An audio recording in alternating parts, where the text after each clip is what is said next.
et je vous invite donc à visiter le domaine de Grand-Nupiac. C'est un fournisseur. Donc Frédéric, j'aimerais qu'on revienne sur un point essentiel là, et qui nous concerne tous en ce moment, c'est le problème de l'eau. Donc je crois qu'au niveau du domaine, vous avez fait un effort tout particulier au niveau de l'arrosage, puisque vous avez fait travailler un cabinet d'études qui vous a calculé tout ça, et vous avez fait un choix d'arrosage par goutte à goutte, je crois, ou par aspersion. Tu m'avais expliqué.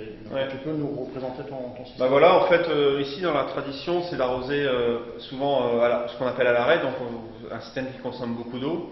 Et en fait, nous on a fait ça autrement. On a divisé tous nos secteurs par des carrés de 2500 m², où on mettra, si possible, qu'une culture à l'intérieur de ce carré, afin d'optimiser l'eau de chaque parcelle. Et afin d'éviter de consommer beaucoup d'eau, nous avons mis en place des programmes qui nous permettent de calculer vraiment plus juste la consommation d'eau, et par le goutte à goutte pour éviter tout ce qui est évaporation, tout ça. Par contre, les arbres, le système est un peu différent, c'est par micro-aspersion en fait, parce que il faut quand même amener de la vie au niveau des racines des arbres. Donc on a choisi la micro-aspersion, ça arrose un peu plus, mais ça permet nettement d'avoir une vie bactérienne nettement supérieure au goutte à goutte. En fait, là c'est surtout notre système d'irrigation, c'est les tuyaux avec les collecteurs pris en charge qui nous permettent de distribuer l'eau par goutte à goutte. Et tout est démontable, parce qu'en bio, on sait bien, le souci est l'herbe. Donc le fait de pouvoir tout enlever en fin de culture nous permet de passer les outils et de redevenir propre chaque année, alors qu'avec un matériel fixe on ne pourrait pas. Et en plus ça nous permet de bouger, d'avoir moins de matériel plastique, puisqu'on peut bouger ces tuyaux de parcelle en parcelle selon les besoins. Là tu emmènes l'eau au pied de la plante, donc tu n'arroses que le pied de la plante. J'arrose que le pied de la plante. Voilà. Pour limiter l'eau et également pour ne pas traiter les plantes, parce que les champignons se développent grâce à l'humidité quand on arrose le feuillage. Donc c'est limiter toute cette eau inutile. Donc on est vraiment dans le cadre du développement durable, ouais. De l'environnement, de la préservation de la planète. On est vraiment sur des cultures nouvelle génération.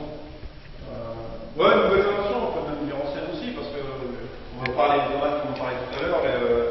Les tomates sont plutôt des vieilles variétés, au bout du jour, on ne peut pas forcément nouvelle génération, mais une nouvelle façon de cultiver pour économiser tout ce qui est l'élément extérieur, afin d'optimiser juste la plante.